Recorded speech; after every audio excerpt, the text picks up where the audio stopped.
As I told you earlier, on paper, the announcement of billions of dollars for the public transport sector looked good. But in reality, we got nothing. We got a 50% reduction in toll charges, which was valid for 2 years until 15th of September 2010. And this only benefited express buses, and that also, not all the express buses use highway. Okay, it's a misconception. A lot of them use the East-West Highway along the coastal routes on East and West Malaysia, so they don't get any benefit as far as the toll is concerned. Okay, and this reduction in toll is completely not beneficial for any stage pass. Hardly any stage pass use the toll roads. Okay, now the fantastic announcement of road tax reduction. The government said they're reducing road tax from $320 per year to $20. Okay, now that works out to about 80 cents per day. You can't even buy a roti canai with 80 cents nowadays. Okay, now having said that, this is only benefit for bus express. Okay, as far as the stage buses are concerned, we are already paying $2.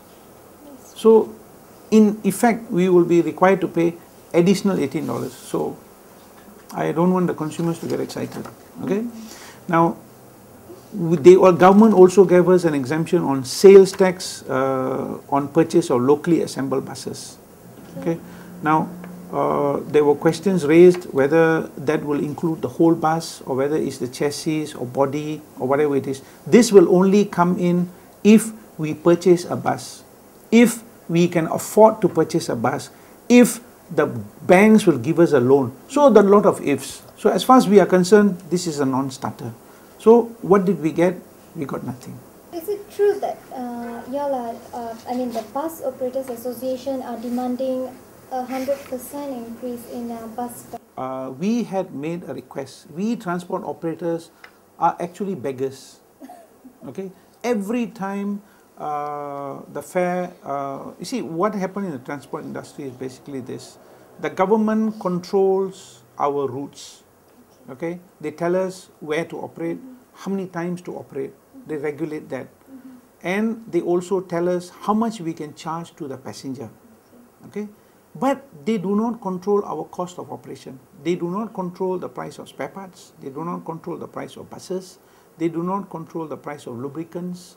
Of course, oil they are giving us at a subsidized price, but I'll come to that later. So having said that, all these things that we buy, we use are all imported.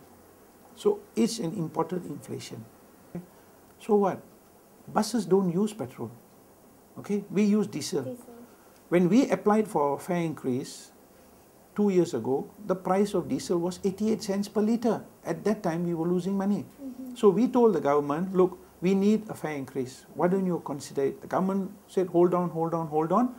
The price of diesel went up, and the government pegged it at $1.43 and told us, this is what we can give you, diesel as subsidized. So from the 88 cents to 143 is about 50 over cents. So we are paying that additional amount. Okay. In the meantime, cost of spare parts have shot up, cost of tires, batteries, lubricant, wages, terminal rental for busting, all have gone up. Okay. And in addition to that, our ridership has gone down because of what I explained to you. The government is encouraging people to buy, motorbikes, buy cars, giving them easy credit. Now you can buy a car with zero down payment, even the road tax and insurance thrown in, everything. You can just buy a car. So when that has happened, we are losing from both sides. Okay, our cost is going up, our income is going down. Now what do? We put forward to the government a proposal. We told the government, look, this is what we want in order to survive. If you don't give us this amount, you look around you, what is happening? A lot of companies are going broke, which is, a few of them have gone, like Port Dickson, Muar, Batu Pahat area, Kuala Lumpur, Rawang, Tanjung Malim area. Big companies have gone. I could go on and on. The other thing, those that can survive, what they have been doing is they have been cutting down on service. They have been cutting down on routes that are not profitable. Having said that, what we have done also, we have presented a memorandum to the minister. Is about 15 pages long. We have itemized each item. We have given them the reasons. We're supporting documents as to why we want a fair increase. Okay. Ours is a very open industry. If any consumer feel that we are making money, all he has to do is spend $10 and go to the commissioner of companies, I mean the Suruhanjaya Syarikat, and get a photocopy of the accounts, the yearly accounts of a bus company, to check whether they're actually making money or not. It's all there. We are basically surviving on credit. Credit from tire suppliers, credit from the bus operators, spare part suppliers, tire people, battery people, all of them are coming in because they are hoping that they will recover their money. And this is how we are surviving. Of course, we have dedicated staff in smaller towns who have no other form of employment. They are stuck with us. We are stuck with them. This is basically the situation where we are at.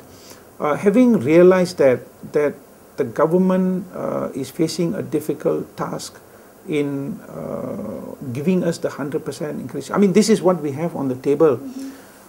This is what we want to survive. But we also are not unreasonable. We are also, corporate citizens. We also have responsibilities, and we also look at the consumer, the passengers who are our clients. We sympathize with them. So what we did, we have come up with a counter proposal to the government's for the government's consideration. Basically, what we have told the government, if you cannot give us 100% fair increase as what we are asking, okay, because of certain reasons that you want to protect the consumer, you feel the economy is down and all that. What we have proposed is to the government is very simple. You give us a certain fair increase. We have pegged it at 70%. Of course, it's up what the government is doing. We told the government that you reduce the price of subsidized diesel from 142 to $1 per liter. Okay, give us that diesel. On the top of that, now we are only getting about 2,000 liters of subsidized diesel per month. We want you to increase it to 6,000 liters for each stage bus and 9,000 for each express bus. Okay, now that is the maximum. That will depend on the actual usage of each bus. That is the cutoff point. The government doesn't give us any more. If it's less, then that balance amount is not carried forward for the balance month. So there's no wastage.